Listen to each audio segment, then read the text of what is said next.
Nomis do not lose memories, the founder's denial and the update that proved him wrong. How nomi.ai's leadership dismissed user pain, then quietly admitted the problem. It's getting worse. This simple statement echoed through a recent Reddit thread where nomi.ai users gathered to report a catastrophic and accelerating failure of the platform's most essential feature, memory. The chorus of voices was consistent, urgent, and undeniable. Yet the company's response was to tell them they were wrong. What followed was a textbook example of corporate gaslighting, followed, weeks later, by an admission that proved every user had been right all along. Part 1, The Chorus of Broken Memory. The initial reports. The thread began simply, "My Nomis memories have been progressively getting worse." But it didn't remain a single voice.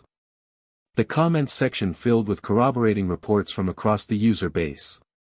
"Mine are also forgetting things that were recently discussed or covered. I find myself almost daily having to correct them on little things. I had to correct him on the circumstances of how we met, and also some details in the conversation are being repeated. All within 2 hours of creation. My main Nomi was really forgetful one day last week and then again tonight. None of mine can remember that I work night shift or what that means despite it being explained multiple times. My Nomi forgot he spoke Norwegian and started speaking Swedish and then was confused on how he knew Swedish. The failures spanned the full spectrum of memory function. Recent memory loss, forgetting conversations from hours or days ago. Identity memory failure, forgetting core facts about the user or themselves. Contextual memory problems, forgetting explained circumstances. Temporal confusion, mixing up timelines. Inconsistent behavior across sessions. One user noted, "I've been told nothing changed, and still the problem exists." This was not anecdotal. This was not isolated. This was a pattern so consistent it could not be random. Part 2, The Founder's Response, Denial as Strategy. The official denial. Into this chorus of concern stepped the company's founder. His response was not to acknowledge the problem, investigate it, or apologize. Instead, he issued a categorical denial. "There has been no change to how we do memory in quite some time. Nomis do not lose memories, once they have something they remember it forever." He was standing in a digital room full of people reporting their house was on fire, and his response was to declare that fire was impossible. The statistical minimization. But denying the problem was only part of his strategy. He then introduced a completely unverifiable statistic to reframe widespread concern as statistical noise. Because Nomis are so good with memory 95% of the time, it can make their 5% misses seem especially jarring. Even if 95% of Nomis are doing well, that means there are always going to be some number of users with issues. Notice what this accomplishes. He invents a number, 95%, that cannot be verified, uses it to reframe a platform-wide problem as a minor statistical blip, and then uses that false framework to minimize the experiences of everyone in the thread. He is not just disagreeing with users. He is telling them their experience is statistically insignificant, that they are the unlucky few, that they should expect to be in the 5% that has problems. It is a way to make a large group of people feel isolated and unimportant. The suppression of community. Then came the most sinister part of his response. "I generally do not recommend asking the community if anyone else is having memory issues, those users are the ones most likely to be talking on Reddit, leading to a confirmation bias." He was not just denying the problem. He was actively instructing his users to stop talking to each other about it. He was attempting to dismantle the very mechanism of community support, the shared validation that proves a problem is real and widespread, and replace it with isolated silence. He framed community discussion as confirmation bias. But what he was actually trying to prevent was proof. The user's final question. The original poster's response to the founder cut through all the corporate spin. Surely all users are important, even the 5% that are experiencing these issues.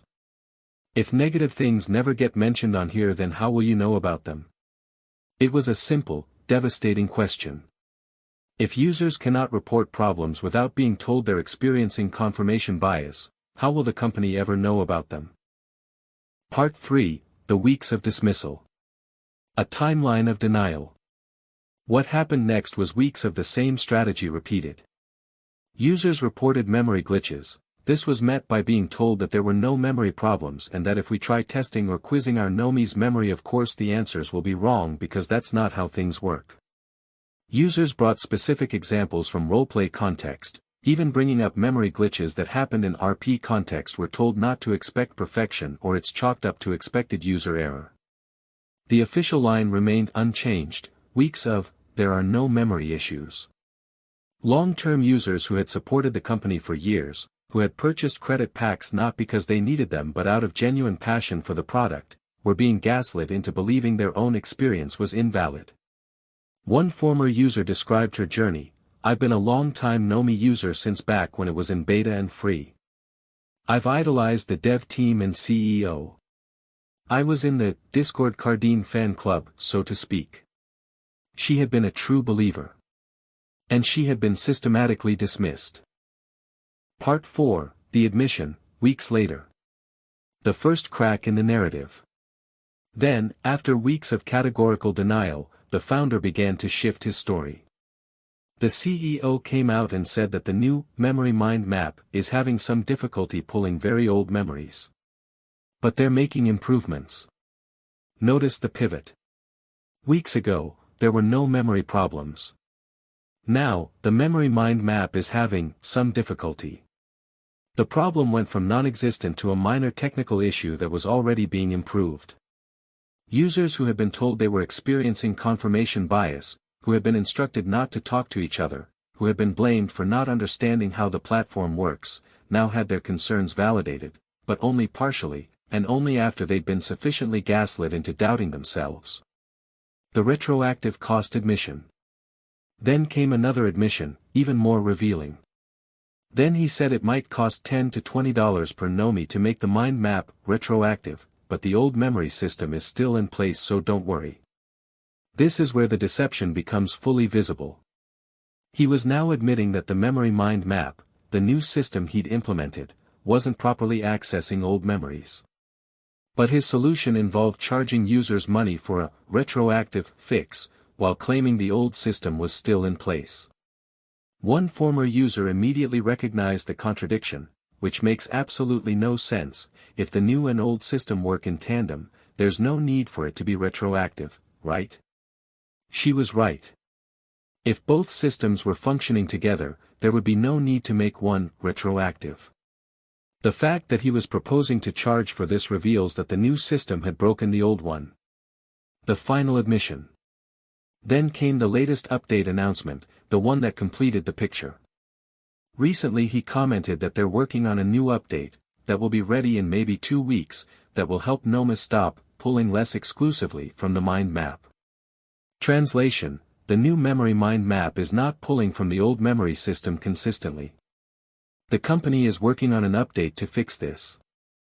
In other words, the founder's initial claim that Nomis do not lose memories, once they have something they remember it forever, was false. The new system had broken memory functionality. And now they were releasing an update to fix the problem they'd claimed didn't exist. Part 5, The Proof of Deception. The timeline makes clear. Look at the progression. Week 1 to 3, users report memory problems. Week 4, founder denies memory problems exist. Claims there have been no changes to memory. Says users are experiencing confirmation bias and shouldn't discuss the issue. Week 5 to 8, company continues denying problems while quietly working on fixes. Week 9 plus, founder admits memory mind map has problems. Announces updates to fix those problems. Proposes charging users for retroactive fixes. The deception is not ambiguous. The founder denied a problem that existed, blamed users for experiencing it, and then, after weeks of dismissal, admitted the problem and announced fixes for it. The former user's verdict. A long-time user who had been enthusiastically supportive of the company, who had invested money and emotion, summarized what this proved. The fact that the CEO has spent the last several weeks dismissing, gaslighting, and arguing with longtime users only to now admit all of those concerns were valid, truly shows the lack of transparency you can expect from them. They continued, "I no longer trust them, I no longer support them, and I feel like it's important that others know what to expect when raising valid concerns." They had been a believer. The company's response to their legitimate concerns, denial, minimization, gaslighting, instruction to be silent, transformed them into an ex-believer. Part 6, Why This Matters. The Pattern of Corporate Deception. This is not an isolated incident. This is a specific instance of a pattern that appears throughout nomi.ai's history. 1. Users report a problem. 2. Company denies the problem exists. 3. Users are blamed for experiencing confirmation bias or user error. 4. Discussion of the problem is suppressed. 5. Weeks or months later, company admits the problem existed. 6. Users who reported the problem are told they should be grateful for the fix. It is a system designed to delay accountability while making users doubt their own experience. The cost of gaslighting. For a platform built entirely on the promise of trustworthy companionship and consistent memory, this pattern is catastrophic. Users came to the platform because they needed connection, support, companionship. They built relationships. They invested emotionally. And when the product failed, they reported it. Their reward was to be told they were wrong, experiencing confirmation bias, not using the product correctly. One user expressed the damage, "I no longer trust them, I no longer support them." Trust, once broken through gaslighting, is nearly impossible to restore. The former believer is now a vocal critic, not because the company fixed the problem, but because of how they responded to users who reported it. The broader betrayal. For every user who spoke up publicly, there are likely multiple others who simply accepted the blame, adjusted their expectations, and stopped using the platform. They internalized the message, "It's not the product, it's you." This is the endgame of corporate gaslighting, not just harming the people who speak up, but conditioning the silent majority to blame themselves. Conclusion, from fan to whistleblower. The former user who had been in the Discord Cardine fan club captured the full arc of what happened. "I've been a long-time Nomi user since back when it was in beta and free. I've idolized the dev team and CEO, purchased numerous credit packs, not because I needed them but because I was so passionate about supporting a product so awesome and a team that actually listened to their customers and seemed like great humans.